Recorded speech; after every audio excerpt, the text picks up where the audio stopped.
SEO is something that's used universally, whether you know it or not. Every single piece of web content can be affected by search engine optimization. There's nothing that's out there online that's not being searched, indexed, and ranked for relevancy. So how does this relate for associations? On the one hand, an association is no different from any other business organization. But there are some key differences that I think are important for people to kind of look at as you're thinking through SEO for associations. Top one is be realistic with your staff time and your skills. It's not just, hey, add a little bit to what you're doing. It's a fundamental change in terms of how you're producing your content. And it's not just, hey, can you go take this class, learn how to do it, and then start doing it, and then you expect that person to perform at a high rate of skills, right? So be realistic with their time, be realistic with their skills, and sort of understand that this is sort of a training and guidance process. Like I said, it's complex, it's challenging. It's not magic, but it's not something where you can just simply open up a book and all of a sudden, bingo, you get page 1 results,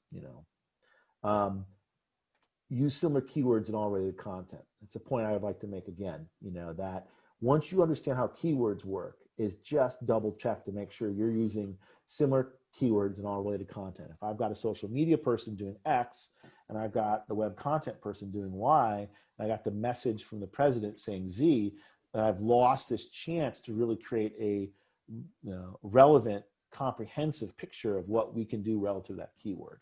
So just make sure you're using similar keywords in related content. Key thing for associations is you've got to know, is this members only or is it for the public? Because you have a lot of assets that you can use inside that transaction window, and you have a lot of assets that you can use to bring people to your association. And you can actually break things down. You can have it be so that maybe they find the PDF, but in order to read the content, they have to log in and sign up for a member. Right? Maybe they get the abstract of what the speaker's presentation is, but they don't get the whole presentation unless they sign up. So always make that determination as to, is your content going to be behind that transaction barrier, or is it going to be available for the general public? My recommendation is that you want to make more stuff available, but you also want to protect the stuff that you think has the best value for monetization. Right? When you're looking at SEO, start with one goal and one type of content. Don't try to do everything in one day. Don't try to do everything in 1 month.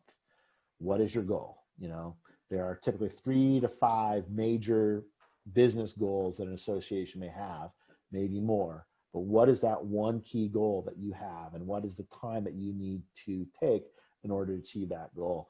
Try it with one content, right? Because if you went back to that slide where I showed 20 or so different types of content and you began to try to maximize and optimize all that content, you would never be able to see whether you moved the needle or not. So keep it simple, one business goal to start with, one type of content, and typically within 2 to 3 months you can determine, yes, we're successful, no, we're not successful. You could do a pilot, 2 to 3 weeks, right? You can see, is it worth your time or not worth your time? Coordinate the keyword campaigns. May result in a little bit of administrative headache, a little bit of bureaucracy, but everyone has to be aware at least of what the keywords are that we're trying to promote. Myself, I would approach it to say, hey guys, here's the keywords that I'm going to be using for this type of business goal.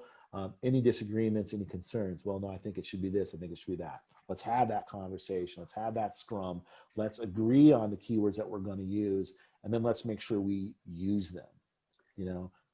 It's interesting you should say that, because I think about our own marketing efforts, and we've got a marketing committee, and we've got a team that takes great initiative and pride in what they do, and they're always suggesting good ideas to us. Is this where we would want to have, as part of our weekly marketing committee meeting, what are the keywords we're emphasizing in our marketing? And it's, and obviously for us, some of it's really easy. It's, what products do we support? What problems are we trying to, help people solve?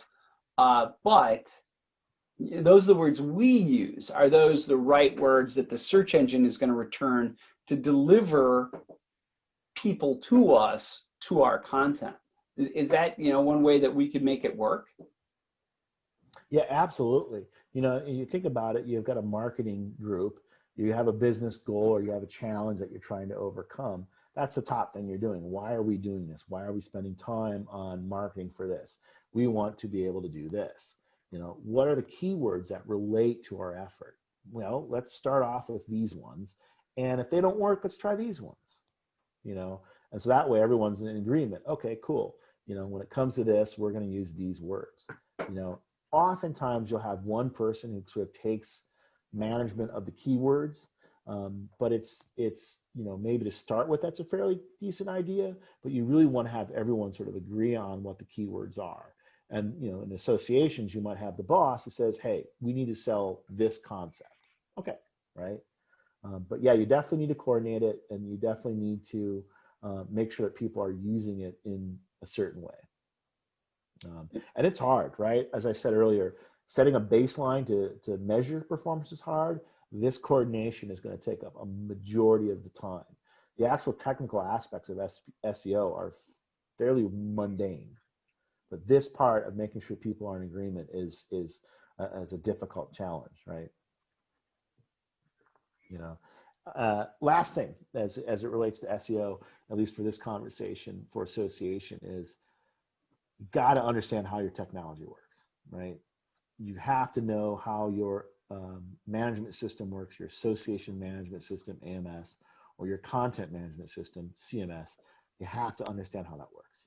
You got to know where these things are. We provide that service to a lot of our customers just to point it out. We can train people on the general concepts, and we can say, here's how your AMS does it, here's how your CMS does it. If you don't know that, then you will continue to produce content, but you may miss out on a lot of the utility of these systems, right? Right. We use a particular one on our side, and I'll see it, a lot of times no one understands the SEO because the software provider may not be sort of pointing that information out because they don't think it's that important. It's important to get something up, make a pretty picture, make the words relevant, and get it in an email. Great, we can do that. That's as far as you go. But taking that extra step to understand where these pieces are can produce, I think, some fairly significant changes in terms of your content. Right. Well, and it makes you think about, platforms are designed with certain goals, in mind. And then over time, other things evolve. And then it's a question of, okay, how do I implement this on the platform as well, and take advantage of the power that's already there, and then add on an additional element to it. And I think that's where we've been successful in our practice in being able to do that is leverage, what's already there and do even a little more with it to deliver the results that our clients want. And it's one thing to do it in, say, platform A, and another thing to do it in platform B. The important thing is that, we've seen that you have to understand, deeply how it actually works and how that information is going to get presented. Oh yeah, absolutely. Because the core concept is the same. You can do this in Notepad or Notepad++. You can do it as an HTML dinosaur. You can also do it through these content management systems that most people are using. Right. You have to understand what levers to push, where to push them, but the thought and the process is the same. Well, and this is where it makes me think, again, you get back to that baseline and measuring the changes. And then, okay, so here's the baseline. Now we want to go to change things. Where do we go to change it? Where do we influence that? And, and I think about, there's some centralized sort of SEO management, in one of the platforms that we're familiar with, your membership, for example. There might be other areas in other platforms where you put that information, the breadcrumbs, if you will, to allow that search engine to find you. So, yeah, and that, for example, with WordPress, the Yoast plugin is a very robust, decent plugin that lets sort of non-SEO practitioners practice search engine optimization, and it's laid out fairly well, and it gives you the key basics of the steps that you need to take when it comes to your content. The challenge, though, for any of these systems is when they upgrade and when they change, are you sort of on top of the upgrades and are you top of the changes? So just Sure. as we were saying earlier, as Google changes its algorithms, all the software changes too. So For wait, other, sorry. Are you suggesting that, let's say you're on WordPress with Yoast, Google makes a change. Do you have to go back and then revisit Yoast again to make sure that your stuff is appropriate for the changes that Google has put in? typically Yoast will do that for you. So Okay. they'll be the one who's monitoring those changes, and they're the ones who are putting the code in to make sure it works a certain way. But you got to make sure your plugins are always up to snuff. You got to Right. make sure that all the maintenance of a WordPress website is being handled correctly. Because there Right. could be a situation where you're not getting a certain upgrade, and then you've got 2, 3, 4, 5, 10, 15 different plugins, and something will break. So, and that's an interesting thing. It could be a topic for another day, but it gets back to one of the things we've talked about, which is, are you going to have a central system where, in a sense, one setting fits all, or are you going to have a system that's made up of a lot of different best of breeds? But then, if SEO, and I'm thinking, let's say you use a WordPress front end and you use a MailChimp as your email, provider, and maybe you use, another event registration platform. If Google changes the way it ranks things, then to cover yourself, you need to go look at all those different platforms to see how you're using SEO in those platforms. Is that correct? Ideally, yeah. And so that's kind of where I kind of set up, little administrative documents to kind of provide me with that notion of what did I use, Right. how did I use it, right? So you think about it from a recipe perspective. This is a recipe I've used to promote this content. Here's what I did. Well, all of a sudden something changes and maybe the flour changes, right? I'm using this type of flour, now I'm using this type of flour, and all of a sudden my cookies don't come out right. What the heck, right?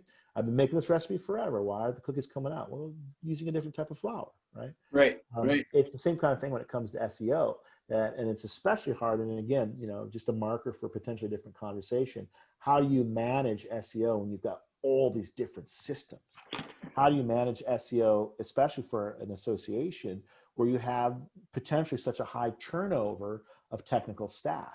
You've got Right. this really complex idea, SEO.